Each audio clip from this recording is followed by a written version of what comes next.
Hey Fedhead, Surgeon here with another Cigar Federation video review. Today we're reviewing another cigar from the IPCPR. This one's near and dear to my heart. It's the Joya de Nicaragua Black. And of course last year Joya came out with the red. This is at the opposite end of the spectrum. This is more in the wheelhouse for what I typically expect from Joya, with their typical profile being sort of full-bodied, medium plus or full-bodied, and that's what I like, and that's why I've always enjoyed Joya cigars. I believe this is the first time that Joya's ever used a Mexican San Andres wrapper.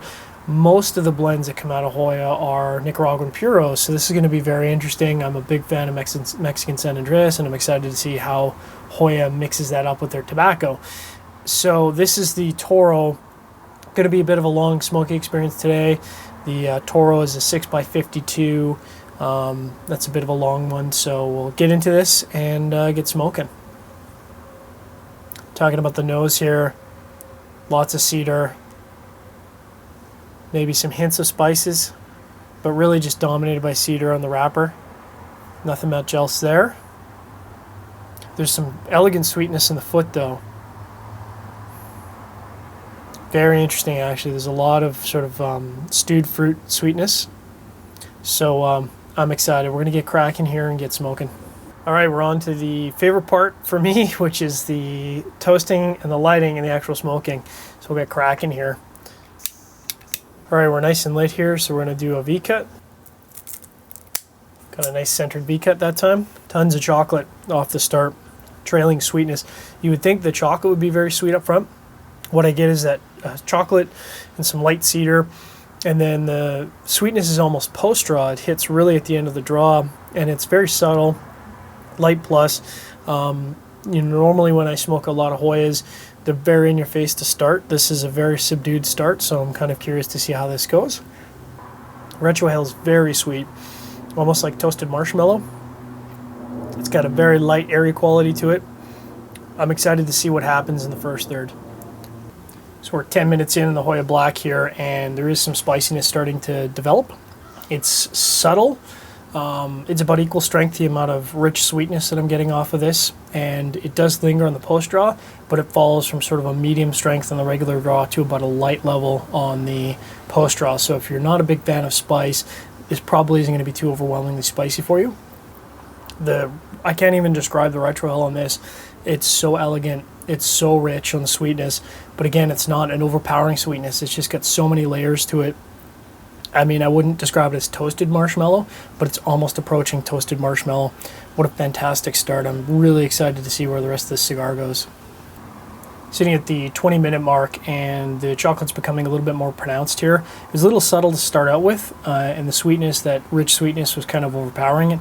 Now I'm getting a lot more of that chocolate at the start of the post-draw, mixing in with the rich sweetness, and then again you're getting that spices.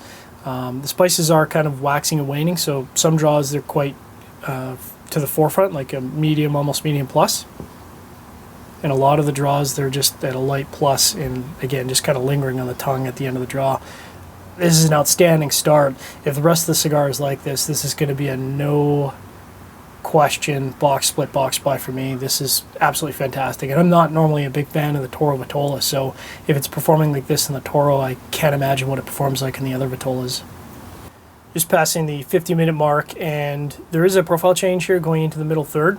The chocolate is kind of dropping off. It's still there, but it's very light, and that elegant sweetness is kind of giving way to a bit of cedar. So the cedar's kind of taking over the profile. I don't know if that's going to be the profile in the middle third, but certainly that's the shift as it goes from the first third to the middle third.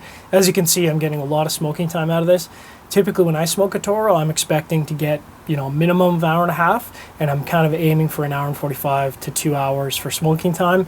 To me, that's about right to let the cigar present all the flavors that it's got. If you smoke faster than that, you're probably going to run over a lot of the flavors there. So I'm excited to see what happens here in the middle third. I'll certainly be checking back in. So I was mentioning that the chocolate was kind of falling off. Well, as I'm into the middle third now, not transitioning, but in the middle third, that chocolate's kind of coming back. It's fighting against that cedar in the regular draw. It is less pronounced than the first third, but it's come back. I'm still getting that rich sweetness in the retrohale. It is a little bit more subdued because it was sort of very bold and big in the first third. It's a little bit more nuanced in the second third, and I'm looking forward to see where the rest of the cigar goes. Just passing the hour and 10-minute mark at the halfway point of the Joya Black here, and I'm getting what I can really only describe as like an Islay peated smoke here. It's very subtle. It's more like a campfire smoke, but it's rich. It kind of mixes in with that chocolate. It's a great combination. I mean, I can't say it enough. This cigar is fantastic. I will be seeking out boxes of this. I'm going to look at the available Vitolas. I might even get a sampler pack just to see what Vitola smokes best in my opinion, but this Toro is amazing. So a lot of cigar to go, probably another 30 to 40 minutes of smoking time. I'll be checking back in. Approaching the hour and 50-minute mark and getting into the last third here. There's some earthiness entering in at about a medium strength as it transitions. Not normally a big fan of big earthiness, but still very enjoyable. The middle third was absolutely fantastic, and I'm looking forward to seeing where the Joya Black goes in the last third here. Coming up on the 2-hour mark, definitely in the final third here, that earthiness that was really prominent going into the last third is kind of abated. It's fallen back to a light plus, allowing that chocolate to come back and play in there. Still getting a little bit of that Islay smokiness there, and of course the retrohale has still got that rich quality with a little bit of spices. The spice is becoming quite light here by the last third. Still probably have another 15 minutes of cigar here before we wrap up. Wrapping up the Joya Black Toro, fantastic smoke. I'll be seeking these out. I'll definitely be seeking these out in a few different Vitolas to see how they perform versus the Toro. Outstanding cigar. I mean, this is going to land as a high box split, maybe a box buy. I mean, I'm certainly going to be seeking out boxes of these, and like I said, I'm going to be seeking out different Vitolas to see how they perform. If you enjoyed our cigar review, give us an up thumbs, up vote, up arrow, toss us a comment. You can always toss us a line, surgeon@cigarfederation.com. Make sure to check out the written review at cigarfederation.com. We'll certainly be having a lot of reviews of the post-IPCPR cigars. Thanks for checking it out. We'll be back next week with another Cigar Federation video review.